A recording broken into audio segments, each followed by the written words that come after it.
한민족 최대 명절 추석을 맞아 어르신들을 위한 작은 음악회가 열렸습니다. 뉴욕주 최초 한인 상원 의원 탄생이 좌절되면서 한인 사회가 교훈을 되새기고 있습니다. 교육 수준과 소득이 높을수록 투표에 많이 참여하는 것으로 조사됐습니다.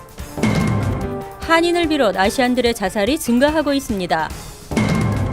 한인들의 불체청년 추방류의 접수와 승인이 출신국가별 5위를 기록했습니다. 이상은 이 시각 주요 뉴스입니다.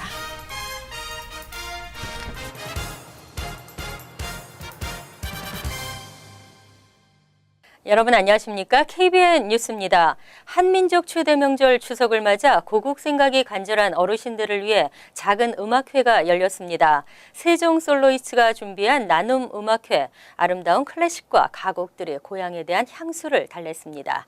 이보연 기자가 취재했습니다. 추석은 고국에서 먼 뉴욕, 뉴저지에도 어김없이 찾아왔습니다. 오늘 오전 비영리 음악단체 세종 솔로이스트는 명절을 맞아 고향 생각이 간절한 어르신들을 위해 뉴저지 팰리세이즈 팍 시니어 센터에서 나눔 콘서트를 열고 아름다운 선율을 선사했습니다. 이번에는 추석이 이제 한국의 먹는 것도 나누고 하는 이제 아름다운 명절이니까 아름다운 트래디션이 있으니까 저희는 저희가 가지고 있는 제일 좋은 기프트가 음악인 것 같아서 음악을 가지고 이렇게 여기 시니어 센터를 방문했습니다. 이번 공연은 바이올리니스트 권민지, 비올리스트 김정현, 피아니스트 준희정 씨가 함께한 음악 나눔이었습니다. 엘가의 사랑의 인사로 시작된 음악회는 슈베르트의 아베 마리아, 김동진 작곡의 가곡 가고파로 이어져 고향에 대한 그리움을 잠시나마 달래줬습니다. 세종 솔로이스트는 오는 30일 유엔에서 한국 유엔 가입 25주년 기념 음악회와 12월 17일 카네기 홀등에서 연례 기금 모금 갈라 콘서트를 열 계획입니다. KBN 뉴스 이보현입니다. 한인 동포 사회에 관심을 모았던 뉴욕주 최초 한인 상원 의원 탄생이 좌절돼 아쉬움을 자아내고 있습니다. 뉴욕주 상원 16선거구 선거 결과의 이모저모를 분석해봤습니다. 이보현 기자가 보도합니다. 뉴욕주 상원 16선거구 민주당 예비선거는 이변 없이 현역 스타비스키 의원의 승리로 끝났습니다. 결과는 1,300여 표 차이, 2년 전 예비선거와 그 결과는 크게 다르지 않았습니다. 선거 유세 기간 초반 학급 과밀화 해소와 퀸즈 지역 소상인 비즈니스 활성화 공약 등을 내건 정승진 후보의 도전이 거셌지만 민주당 지지자가 다수인 퀸즈 지역에서 지역 주민들과 당의 지지가 확고한 스타비스키 의원을 이기기엔 역부족이었습니다. 또한 선거 막바지에 터져나온 정 후보의 성소수자 발언과 낙태 반대 발언은 뉴욕주에서 가장 진보적이라고 평가받는 퀸즈 지역 민주당의 공격을 받았고 정 후보의 개혁적 이미지에도 타격을 입혔습니다. 이번 선거의 패인은 이 막강한 당의 표심을 뚫지 못했다. 이 성소수자와 그다음에 이 낙태 문제에 대해서 전혀 반대되는 이런 입장을 밝힘으로써 실제 이 좀 젊고 개혁적인 유권자들이 대거 이탈을 하지 않았는가 이렇게 생각을 합니다. 한편 한인 유권자의 참여도 역시 도마 위에 올랐습니다. 2014년 예비선거 당시 한인 유권자 참여율은 16% 수준. 물론 전체 유권자 참여율 6%의 3배가량이었지만 소수 개임을 고려할 때 압도적인 참여율이라고 보기 힘들다는 것이 전문가의 평가입니다. 일반 투표율보다 조금 높다는 것에 만족하지 않고 그야말로 결집된 힘을 만들기 위해서는 80% 이상 투표를 해야 된다. 그렇게 저는 생각하고 있습니다. 이번 정승진 후보의 도전 실패로 향후 지역구에 도전하는 한인 정치인들에게는 지역구민과의 소통을 원활히 하고 정당 활동을 통해 정당의 지지를 얻는 것이 중요하다는 숙제가 남겨졌습니다. KBN 뉴스 이보현입니다. 미국의 투표율은 유럽, 멕시코보다 낮다고 합니다. 시간이 없다는 건 핑계. 결국 투표 참여는 시간보다 정치에 대한 관심이라는데요. 또 교육 수준과 소득이 높을수록 투표에 많이 참여하는 것으로 조사됐습니다. 뉴욕타임즈가 지난 2012년 대선 투표율을 분석해 14일 보도한 바에 따르면 연평균 소득 5만에서 10만 달러 사이 유권자의 투표율이 가장 높게 나타났습니다. 연소득 2만에서 5만 달러 사이 유권자의 투표 참여는 4천만 명이 채 넘지 않았지만 5만에서 10만 달러 사이 유권자는 4천만 명을 넘었고 10만 달러 이상인 고소득자 투표율은 3천만 명 정도로 나타났습니다. 평균 소득이 2만 달러 미만인 유권자는 2천만 명이 채 안 돼 가장 낮은 투표율을 보였습니다. 하지만 유권자이면서 투표를 하지 않은 비율을 보면 연소득이 2만에서 5만 달러 사이가 3천만 명 정도로 가장 많았고 10만 달러 이상 버는 유권자의 무투표 비율이 가장 낮았습니다. UC 데이비스 대학 벤자민 하이튼 정치학 교수는 뉴욕 타임즈와의 인터뷰에서 투표에 참여하느냐 마느냐는 정치 참여와 관심도에 따라 결정된다며 정치 참여도와 관심 수준은 결국 교육이나 소득 수준과 깊은 관계가 있다고 설명했습니다. 한편 인종별로는 백인 투표율이 가장 높았으나 투표를 하지 않는 경우 역시 백인이 가장 많았습니다. 살인이나 교통사고로 사망하는 것보다 스스로 목숨을 끊는 경우가 더 많은 것으로 나타나 충격을 주고 있습니다. 특히 한인을 비롯 아시안들의 자살 건수가 높고 증가율도 가장 높았습니다. 뉴욕시 보건국이 14일 발표한 2000년에서 2014년 뉴욕시 자살 현황 보고서에 따르면 뉴욕시에서 자살한 아시안이 2000년에서 2014년 28명에서 78명으로 3배나 증가했습니다. 특히 아시안 여성들의 자살 건수가 눈에 띄게 늘어났습니다. 2000년 8명에 불과하던 아시안 여성 자살 건수는 2014년 28건으로 3배 이상 증가했습니다. 아시안 남성의 경우는 같은 기간 20명에서 50명으로 2.5배 많아졌습니다. 이는 다른 인종그룹의 자살 발생 건수가 이 기간 소폭 증가하거나 오히려 줄어든 것과 대조되는 것입니다. 뉴욕시 전체로는 2014년 총 565명으로 2000년 448명과 비교해 20%가량 증가했습니다. 인종별로는 백인이 2000년 235명에서 2014년 289명으로 20% 증가했고 히스패닉은 86명에서 98명으로 14% 증가, 흑인은 86명에서 84명으로 소폭 줄었습니다. 보로별로는 2014년 141건을 기록한 퀸즈가 차지했는데 이 중 한인 밀집 지역들에서 자살이 많았습니다. 연령별로는 25에서 44세가 가장 많았고 45에서 64세 중년이 다음을 이었습니다. 지난 4년간 한인들의 불체청년 추방류의 접수와 승인이 출신 국가별로 5위를 기록했습니다. 신규 신청에서는 90% 이상의 승인율을 기록했고 최근 늦어지고 있는 갱신에서도 77%의 승인율을 기록했습니다. 이민서비스국이 13일 발표한 다카 접수 승인 현황에 따르면 4년 전 오바마 대통령의 제1차 행정명령이 시행된 이래 지난 6월 30일까지 한인 다카 신청 건수는 모두 18,220건이었습니다.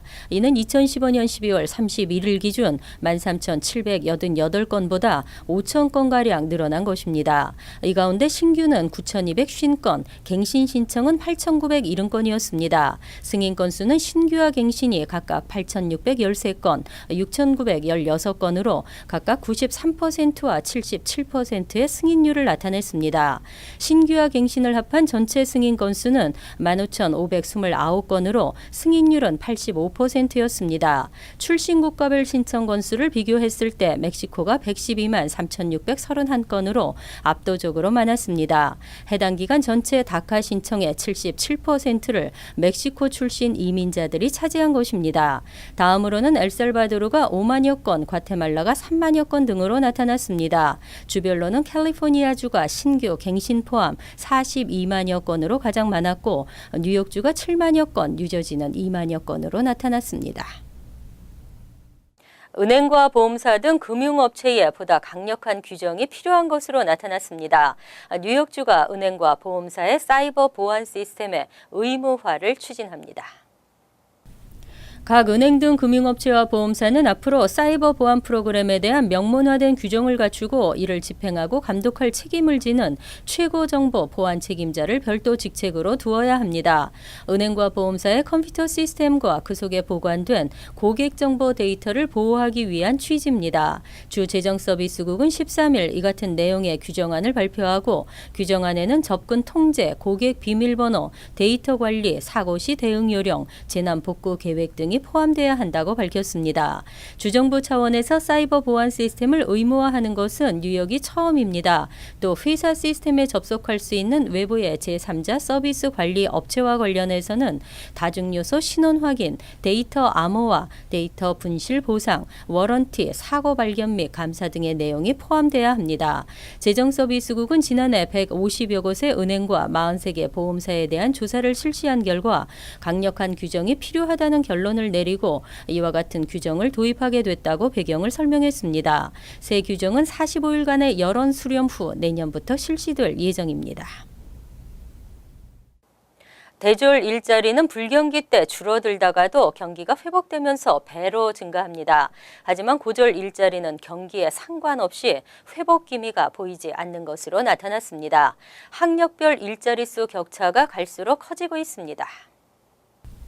최근 조지타운대 교육노동센터 연구소가 발표한 보고서에 따르면 2010년 1월부터 올 4월까지 대졸 이상 학력 소지자의 일자리는 840만 개가 늘어난 것으로 조사됐습니다.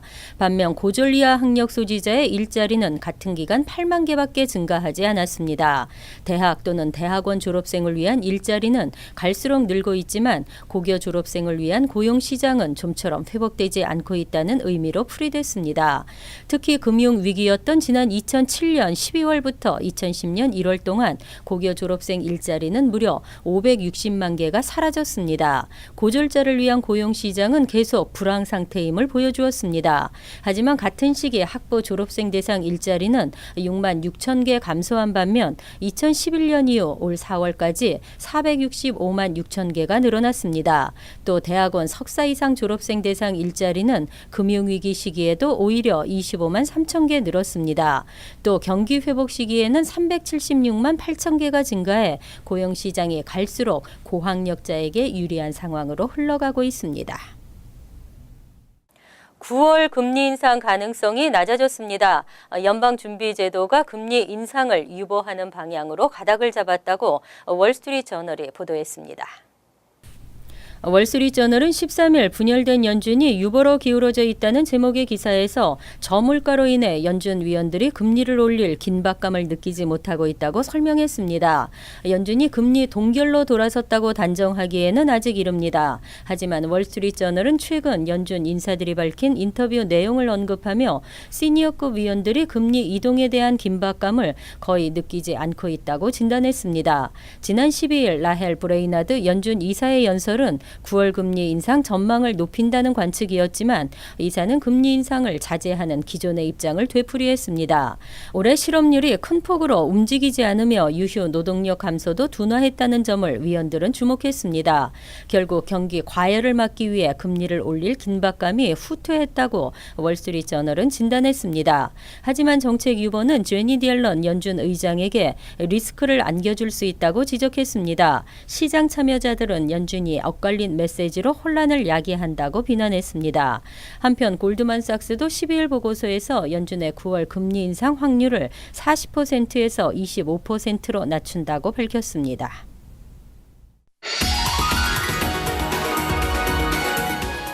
이어서 LA 지역 한인사회 소식입니다. LA 한인타운 노인센터에서는 추석을 맞아 한가위 큰 잔치가 열렸습니다. 초청된 400여 명의 노인들은 다양한 공연과 풍족한 추석 음식으로 고국의 그리움을 달랬습니다. 노정윤 기자가 다녀왔습니다. LA 한인타운 노인센터는 민족 대명절 추석을 맞아 한인 노인들 400여 명과 커뮤니티 주류 인사들을 초청해 추석 큰 잔치를 개최했습니다.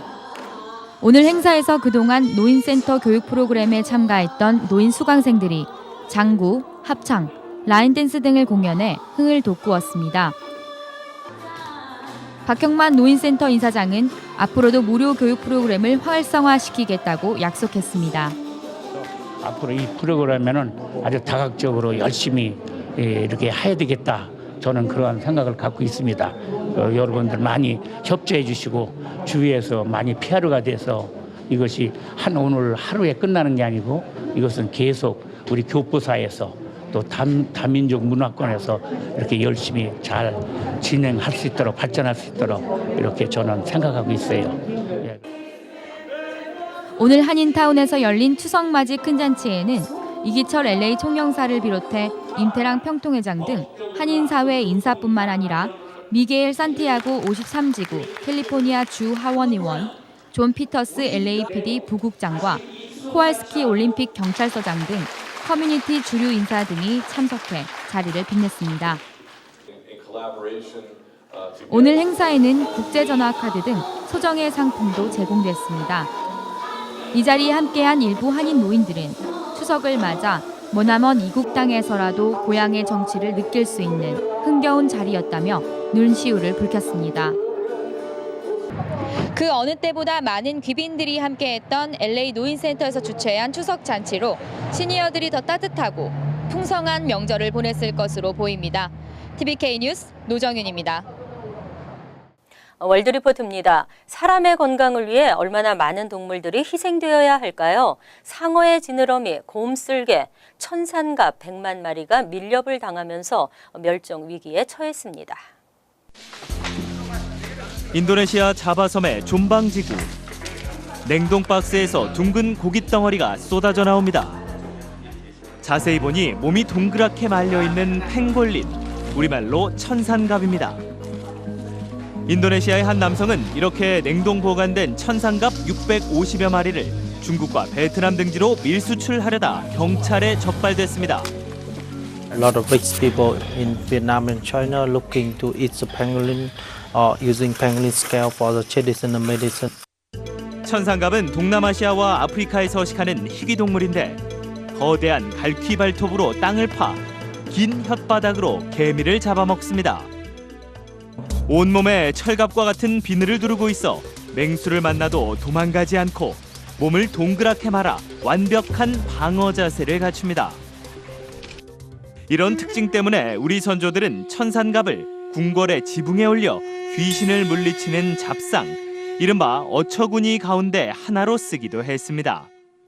이처럼 천산갑은 사자나 귀신도 물리치지만 사람을 만나면 속수무책입니다.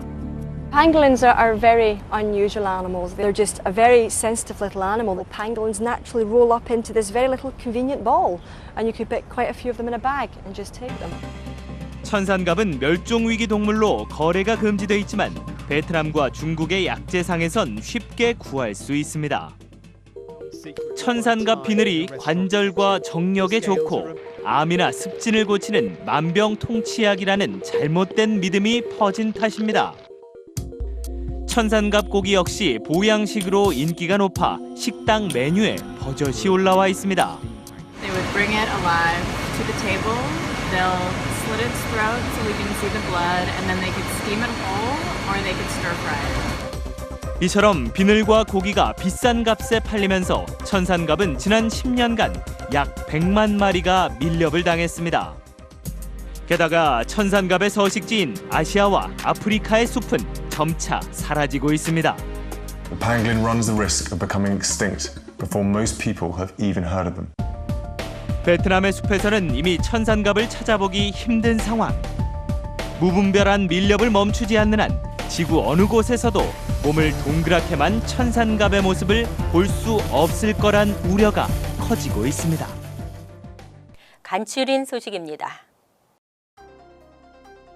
노숙자들이 키오스크에 몰려 포르노를 보거나 개인적으로 장시간 이용하는 등 불만이 계속 접수되고 있습니다. 키오스크를 운영하는 링크 NYC가 아예 이 기능을 차단하기로 결정했다고 14일 밝혔습니다. 이에 따라 이날부터 뉴욕시 5개 보로에 설치된 400개 키오스크의 웹 검색 기능 차단 작업이 시작되며 48시간 내 작업이 완료될 것으로 보입니다. 단 무료 전화 311 전화 서비스, 지도 검색, 무료 와이파이 핫스팟 기능은 이용 가능합니다. 지난 8일 멜랜드 하퍼드 카운티 95번 도로선상에서 화재로 전소된 BMW 차량 소유주 한인 여성이 뉴저지에서 살던 60세 이연자 씨로 밝혀졌습니다. 이 씨는 시민권자로 최근까지 뉴저지에 거주했던 것으로 알려졌습니다. 경찰은 현장 조사 결과 차량 화재가 우연한 사고나 기계적 결함이 아니라며 사건 현장에서 다른 사람의 흔적은 발견되지 않았지만 살인 가능성에 무게를 두고 수사하고 있다고 밝혔습니다. 뉴저지 잉그루드 병원 한인건강센터가 무보험 한인들을 위한 검진을 실시합니다. 무료 검진은 15일 선착순 30명 사전 예약자에 한해 혈관질환 검사와 19에서 23일, 29일 전립선암 검진으로 진행됩니다. 암협회에 따르면 50세 이상 성인 남성이나 전립선암 가족력이 있는 남성은 전립선암에 걸릴 확률이 높습니다. 잉그루드 병원 측은 많은 한인들이 무료 검진 혜택을 보길 바란다고 밝혔습니다. 2억 달러를 투입한 뉴 헤이븐 라인 60량의 M8 객차 구입 중 10량이 식당 칸으로 활용될 예정이라고 데널 맥로이 커네티컷 주지사가 13일 밝혔습니다. 식당 칸은 열차 이용객들에게 인기를 끌었지만 수익 감소와 열차 승객 급증으로 2014년 5월 9일을 마지막으로 운영이 중단됐습니다. 부활한 식당 칸에서 어떤 음식이 판매될지와 가격 등은 아직 공개되지 않았습니다. 식당 칸은 2018년 후반부터 본격적으로 운영할 계획입니다. 환율과 증권 소식입니다.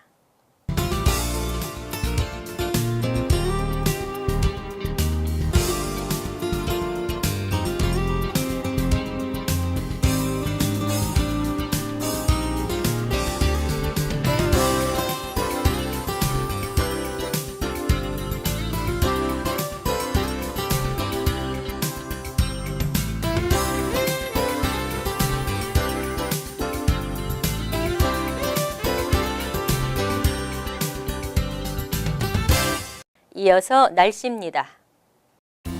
금요일은 대체로 맑고 쾌청한 가을 날씨가 예상됩니다. 낮 최고 기온은 74도, 섭씨 23도, 밤 최저 기온은 61도, 섭씨 16도로 예상됩니다.